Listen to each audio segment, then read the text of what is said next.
falar de algumas regras básicas dos contratos de subvenção. Primeira regra é a regra da não acumulação. É uma regra evidente, mas tem que estar escrita.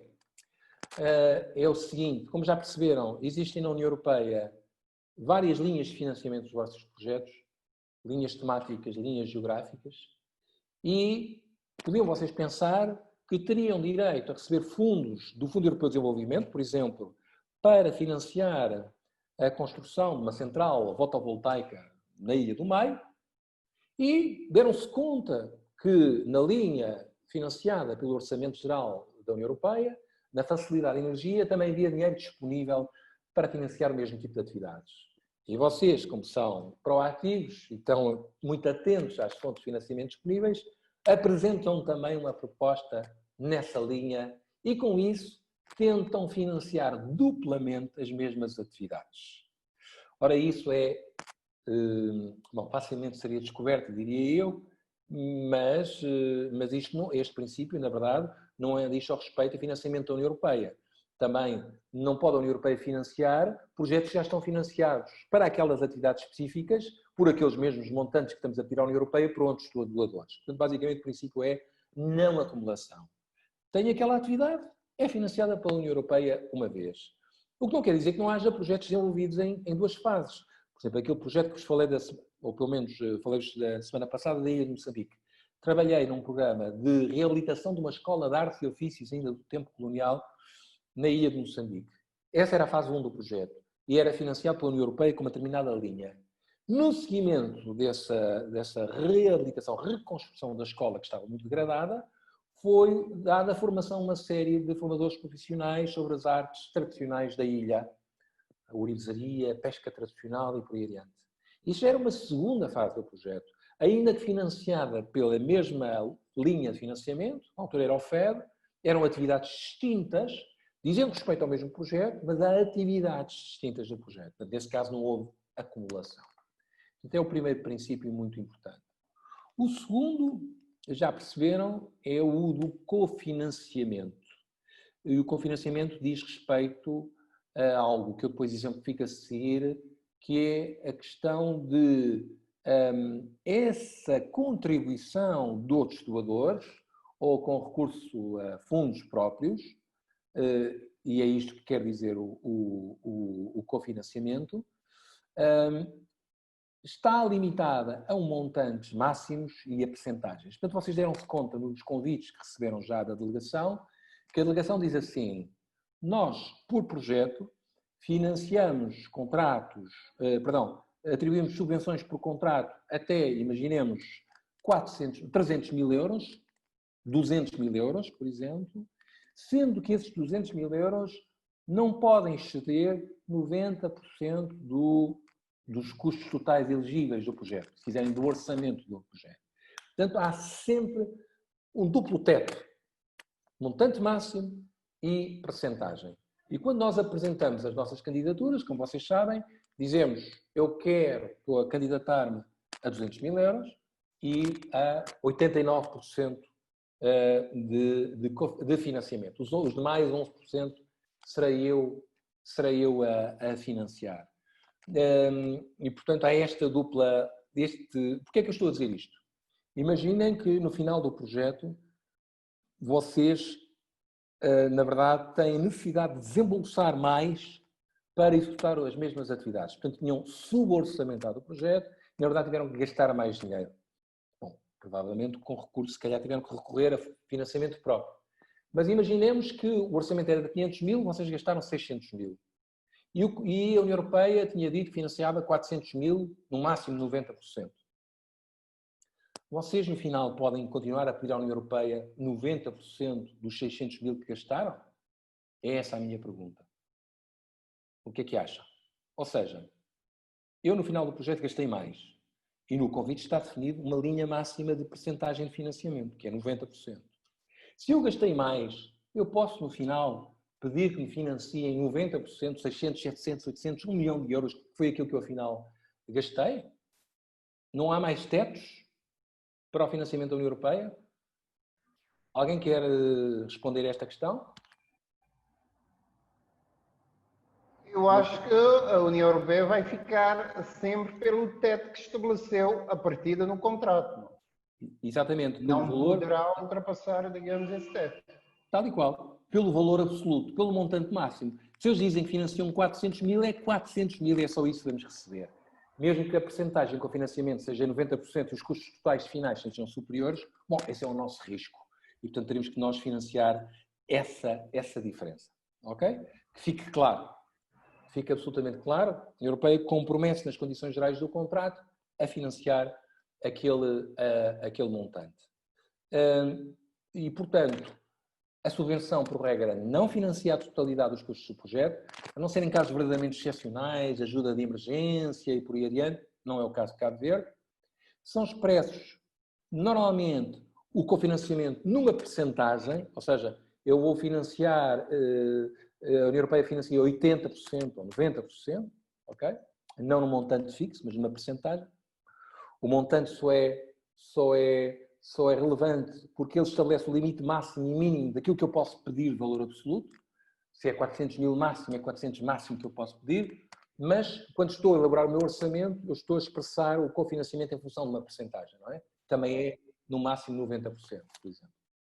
80% ou o que for. Agora, como é que esse cofinanciamento pode fazer-se? Idealmente com recurso a receitas próprias, se nós as tivéssemos, às vezes temos essa sorte, nem que seja por um pouco. Eu vos dizer que é algo que cai sempre muito bem, até na autoridade contratante, esse esforço, esse compromisso que fazemos pondo algum dinheiro no projeto. E depois, receitas geradas pelo próprio projeto. Imaginem que no decurso do projeto organizam um seminário sobre uma área técnica que tem a ver com saneamento básico. E que é um seminário técnico e que cobram uma propina para que as pessoas possam participar nesse seminário. Ora bem, essa propina é uma receita que é gerada pelo próprio projeto, que tem uma atividade, que é um seminário, que gera esse dinheiro. Bom, esse dinheiro gerado pelo projeto pode ser por nós usado para tapar, se quiserem, aquela parte que não é financiada pela subvenção, a parte do cofinanciamento. Portanto, receitas geradas pelo projeto podem servir para ajudar a tapar esse buraco, chamemos-lhe assim. E depois temos uma novidade que já não é de agora, que já é de 2018, pelo menos, de que eu falei já na formação que dei em Cabo Verde no ano passado, que tem a ver com a questão do trabalho voluntário. E antes de explicar e de se entusiasmarem, digo desde já que não é aplicável aos atuais convites, aos contratos em curso em Cabo Verde, que pode eventualmente vir a ser aplicável no futuro, pelo que eu percebi, aí a Miranda pode complementar. Estamos ainda à espera de um guião, de umas guidelines da parte da Comissão para ver exatamente como é que isto pode funcionar. Qual é a ideia aqui? A ideia é que todos nós nas nossas organizações temos voluntários e voluntários são que representam trabalho ao qual podemos atribuir um valor hora, um valor dia, um valor semana, um valor mês, não é? Mas ele está como voluntário e teoricamente não ganha nada por isso.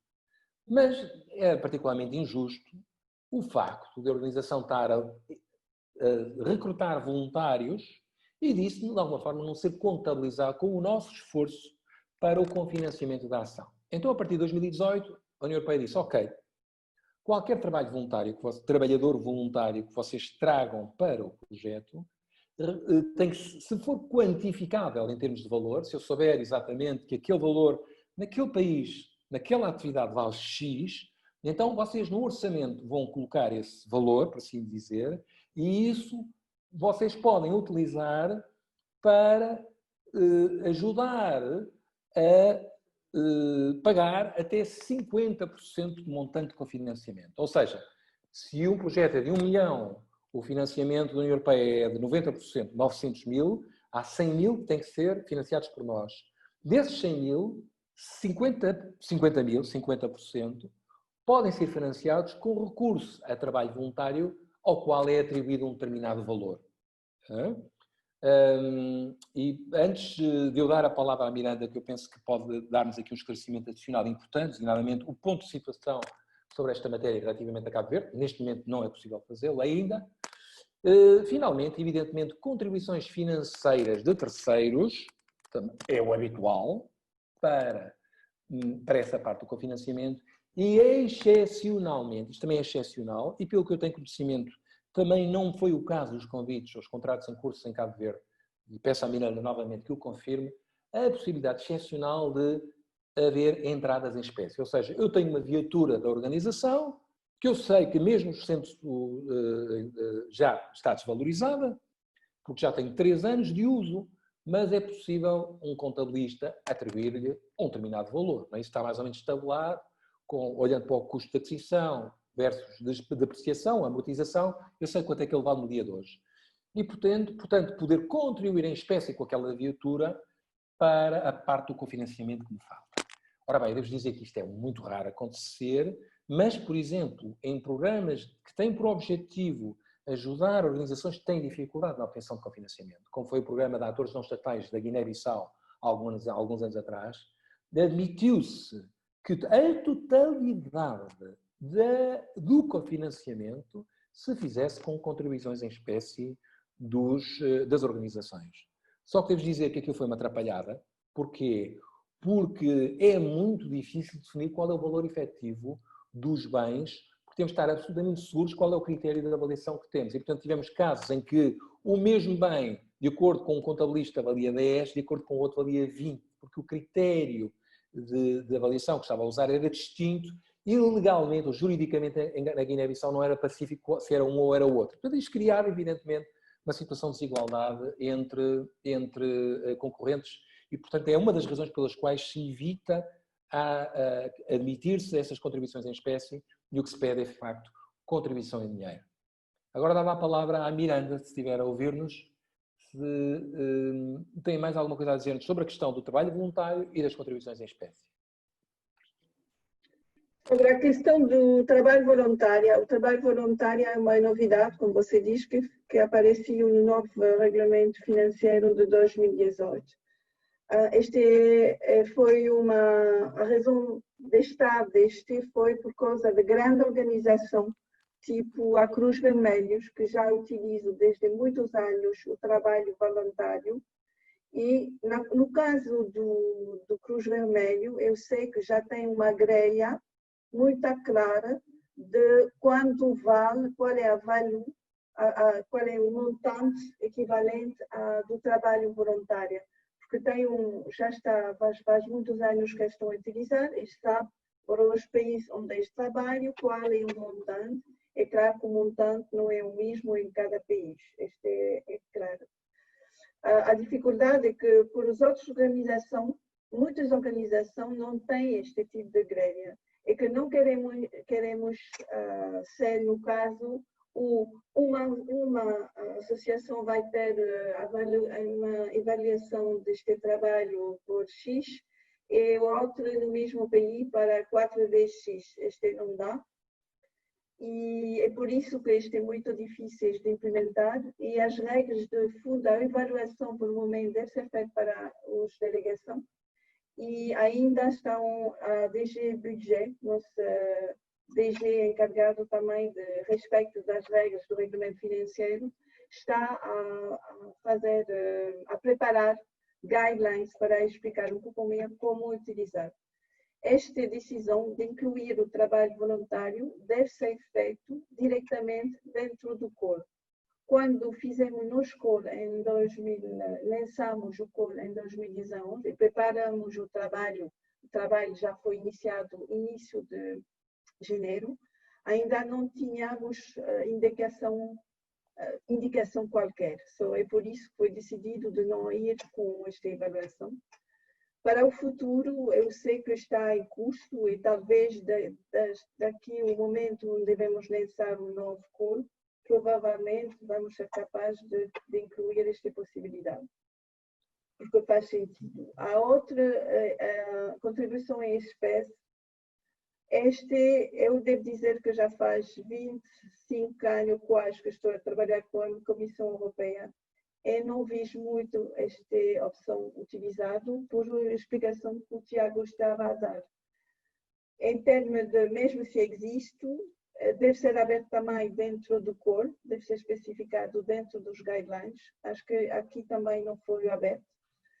Mas se é aberto, é o mesmo problema de ter a avaliação, é de ver se é possível de ter uma avaliação justa. E este que às vezes é complicado. Exatamente. Obrigado. Obrigado pelo contributo. E quanto ao trabalho voluntário, como podem imaginar, é preciso mesmo definir, porque o trabalho, o valor hora, se quiserem, um trabalhador, por exemplo, rural em Angola, não é mesmo valor hora um trabalhador rural, por exemplo, em Cabo Verde. E depois temos um trabalhador rural e depois imaginem que temos um cirurgião altamente especializado. O valor hora também não só em termos de geografia diferente, mas também em termos de atividade. Portanto, como podem imaginar, isto cria um nível de complexidade grande e que tem que ser validado, em primeiro lugar, pela Comissão para que possa ser operacional. Mas, de facto, é um excelente princípio, não é? Tiago, sim. Se me permite, em relação ao slide anterior, alguns comentários. Sim. Porque, de facto, eu creio que estamos no cerne da questão, não? Que é a questão financeira, que é, muitas vezes, o calcanhar daqueles das nossas organizações, não? Claro. Por exemplo, em relação ao financiamento com recurso a receitas próprias, portanto, esta é uma dúvida que sempre tivemos. Eu vou dar um exemplo. No projeto anterior de turismo sustentável, no quadro do projeto, elaboramos alguns guias de turismo. Nós tivemos sempre a dúvida se poderíamos vender esses guias, uma vez que tinham sido financiados com o orçamento da União Europeia. Mas agora parece, digamos, o Tiago deu o exemplo do seminário, se cobrarmos eventualmente o seminário já está sendo financiado pela União Europeia. Nossa dúvida é se poderíamos cobrar uma taxa ou não. Portanto, esta é uma primeira questão. Eu creio que pronto, estará respondida, mas estou aqui a apresentar as dúvidas que tínhamos, não? Sim. Outra questão, pronto, é pena que o voluntariado, o trabalho voluntário não entra, porque não é fácil para as nossas organizações financiarem 10% de projetos de 300 mil a 500 mil euros. Portanto, é muito difícil, recorremos muitas vezes a contribuições financeiras de terceiros, também que é um esforço grande a mobilizar. Mas colocou uma questão de contribuições em espécie provenientes de terceiros. A minha questão é se não poderemos considerar contribuições em espécie provenientes pelo próprio proponente do projeto. Porque aí ficaria mais fácil. Uma última questão é em relação digamos, a diferença que existe entre as organizações nacionais e as europeias que concorrem para esses fundos. Muitas vezes as organizações europeias têm mecanismos nos seus países em que, em assegurando, digamos, a subvenção, portanto, existem mecanismos nos respectivos países que garantem, de certa forma, o cofinanciamento. No caso das organizações nacionais, nós não temos, o orçamento do Estado cabo-verdiano não prevê um tostão, digamos, para cofinanciar. Aqui há um fator, digamos, de competitividade importante, claro, que poderá nos colocar numa situação de desvantagem. Claro. Eram essas questões. Obrigado. Muito bem. Bom, esta última, resta-me reconhecer o que está a dizer e lamentar. Percebo perfeitamente o que está a dizer. Por exemplo, as ONGs portuguesas beneficiam de linhas de cofinanciamento, de apoio à sociedade civil, mas para isso é preciso que as ONGs estejam registradas em Portugal. Portanto, há claramente uma limitação para as que não são portuguesas e o mesmo se passa certamente com outras organizações. Portanto, há aí um problema naturalmente a resolver. Quanto àquilo que estava a dizer, ora bem, quanto às contribuições em espécie, aqui provavelmente há um erro, isto não está devidamente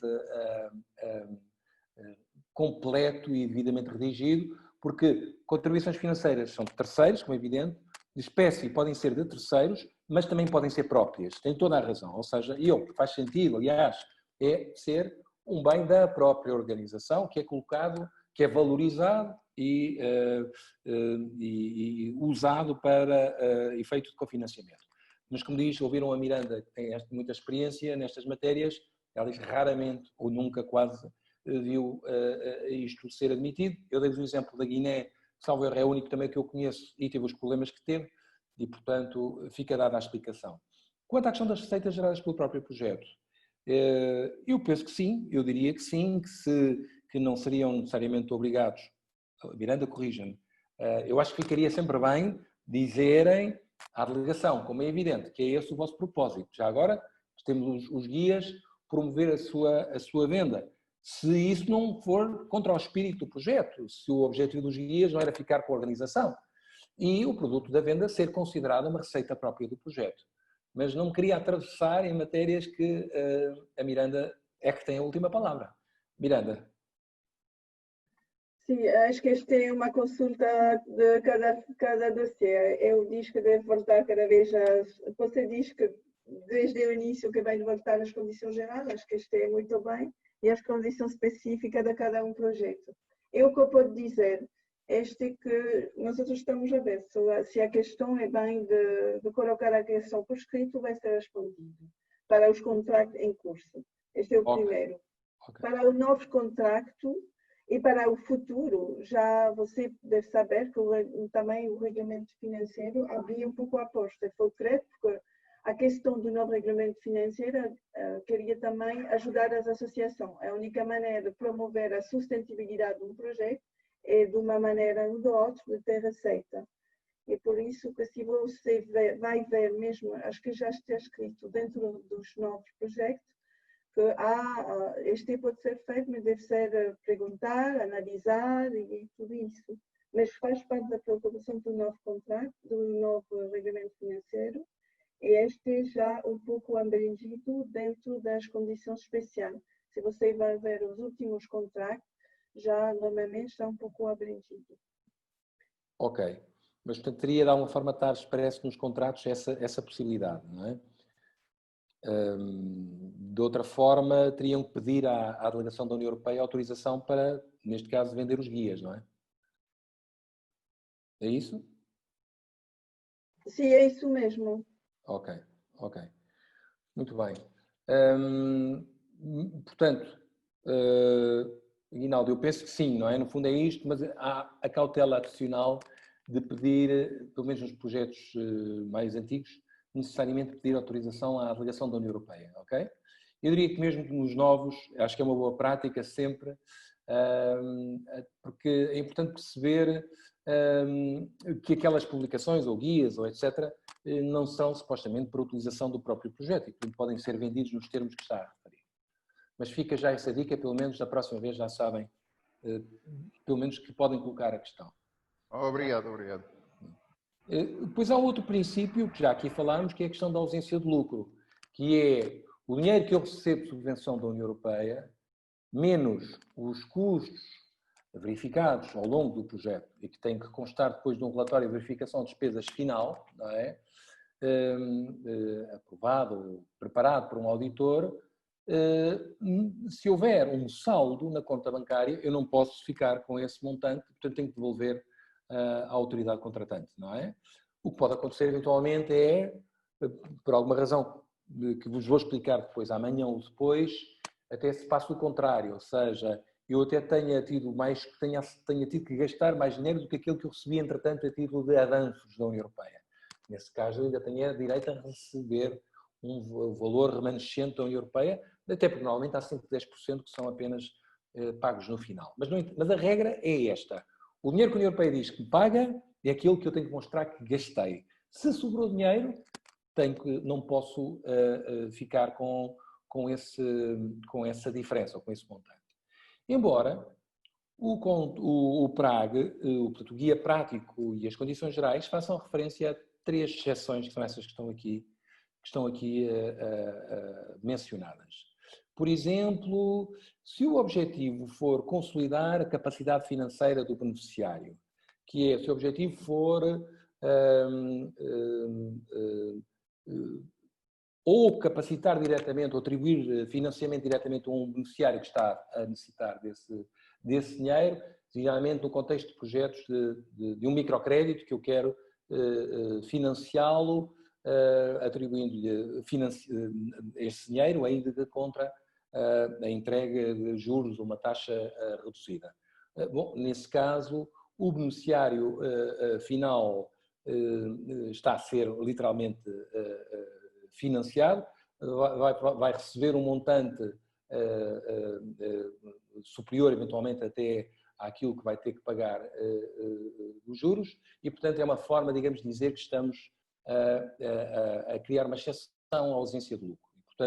E, por outro lado, nos projetos de microcrédito, as entidades mutuárias, quem está a emprestar dinheiro e quem está a cobrar juros pelo facto de estar a emprestar dinheiro, tem um rendimento que resulta dessa atividade de microcrédito. E, portanto, nesse caso específico, compreende perfeitamente que haja um rendimento. É normal, face ao tipo de projeto que estamos aqui a tratar. É um projeto de microcrédito. Depois temos aí uma menção que faz muitas vezes confusão na cabeça das pessoas, que diz: subvenções de valor igual ou inferior a 60.000 euros, não há, o princípio não se aplica. Bom, e as pessoas pensariam então, ok, então peço uma subvenção de 59.000 euros, gasto 10 e fico com 49. Isto não faz sentido, como é evidente. E, portanto, normalmente aqui o que se quer dizer é que se o projeto gerar rendimentos, como da venda dos guias, ou houver juros que se tenham vencido sobre montantes que estão nas contas bancárias, qualquer coisa, ou tiveram uma venda de produtos de artesanato, porque era um projeto na área cultural ou do turismo cultural, esses montantes, se o valor da subvenção for inferior a 60.000 euros, uma pequena subvenção, a organização pode ficar com o produto dessa venda. Ou seja, não tem que utilizá-lo para ajudar a cofinanciar o projeto. Fica com ela. Leva ao bolso, se me permitem, o dinheiro que resultou de uma atividade do próprio projeto. Portanto, não estamos a dizer. Outra coisa seria ficar com a diferença entre o dinheiro que recebeu, 59.000, e o dinheiro que gastou, 10.000. E ficava com 49.000. Não estamos a dizer isso.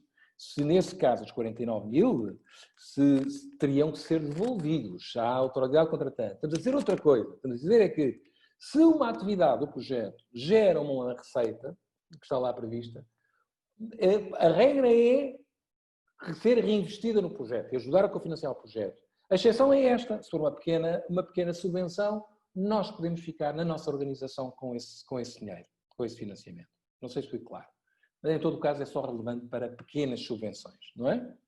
Pronto. Mas é relevante também, e aí o guia prático não faz qualquer menção ou exceção, a ações executadas por organizações sem fins lucrativos. Ou seja, o que está a dizer é que, em princípio, as vossas organizações que não têm fins lucrativos, se houver alguma atividade, independentemente do valor da subvenção, pode ser de 60.000, 100.000, 500.000, se, por exemplo, tiverem a oportunidade de vender guias e a delegação autorizar nessa venda, o produto da venda não tem que ser necessariamente reinvestido no projeto, como se fosse vocês cofinanciarem o projeto, para financiarem as atividades, mas podem também ficar com isso para a vossa própria organização, com a semelhança do exemplo que eu vos dei para as subvenções até 60.000 euros. Mas a diferença entre subvenções até 60.000 euros e as outras que estão a seguir é que até 60.000 euros, quer dizer, qualquer organização com ou sem fins lucrativos, até 60.000 euros, pode, vendendo um produto, ficar com o dinheiro dessa venda. Ou um produto, ou um serviço. No caso das organizações sem fins lucrativos, como é o vosso caso, esse teto não se aplica e, portanto, podem ficar com o produto da venda, o produto, ou seja, o dinheiro gerado pela venda de produtos ou serviços no decurso do projeto. Agora, em todo caso, eu pedia novamente à Miranda, que é sempre chamada aqui à colação, se me quer comentar, no caso dos projetos do OSCAL, se há alguma, nas condições especiais, se há alguma coisa importante esteja lá prevista sobre esta matéria.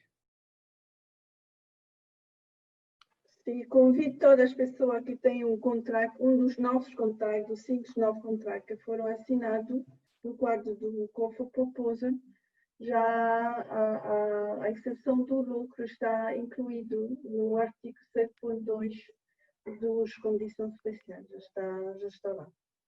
Ok. O que no fundo quer dizer que nestes novos contratos, se houver uma oportunidade de gerar algum rendimento com uma atividade, o produto dessa venda pode ficar com a organização. Agora, evidentemente, não deturpem o objetivo dos vossos projetos, não passem a fazer atividades com o único objetivo de gerar receita, como é evidente, não é? Vocês têm a mesma... Sim. Está escrito também que a ação que gera rendimento permite assegurar a sua continuidade após o término do presente contrato, porque este é o objetivo deste facto de assegurar a continuidade das atividades, talvez depois.